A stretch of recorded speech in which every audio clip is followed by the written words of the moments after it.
Du coup, on voit comment, pour le cas du lait, le carnisme, en fait, est vraiment interconnecté avec d'autres logiques de domination. Et du coup, ça me mène à un article que vous avez écrit dans l'Amorce qui s'appelle Pourquoi la droite tient-elle tant à son verre de lait, où vous analysez l'utilisation du verre de lait par des groupes néo-nazis comme symbole de la suprématie blanche. Oui, j'avais, ça fait partie des trucs auxquels on pense pas que des trucs comme le lait pourraient être récupérés, dont je parlais pas dans Vache à lait.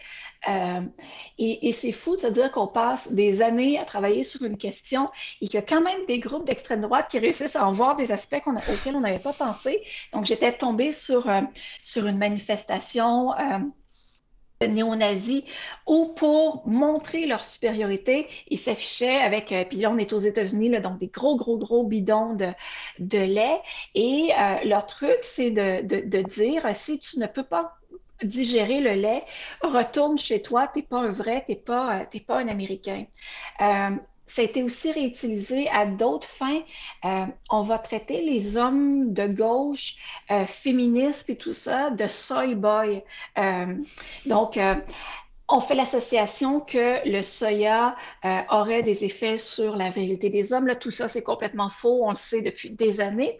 Mm. Mais il y a cette image que cet homme féministe de gauche qui va peut-être faire attention à sa consommation de produits d'origine animale et pas un vrai, en tout cas, il n'est pas un suprémaciste blanc, et donc ça va être un soy boy. Donc le lait, ça devient l'espèce de ciment là, qui va relier euh, ce vrai mâle américain.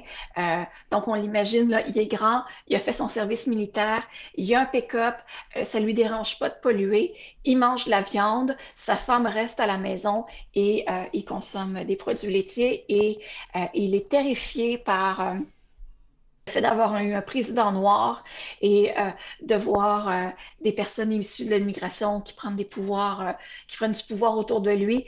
Donc, c'est non, non, les vrais Américains, ça consomme du lait. Ouais, c'est fou parce que c'est vrai qu'on s'attendrait pas à ce que le lait soit en fait au cœur de certaines logiques à la fois racistes et virilistes. C'est vraiment c'est combo. Combo, Et ouais.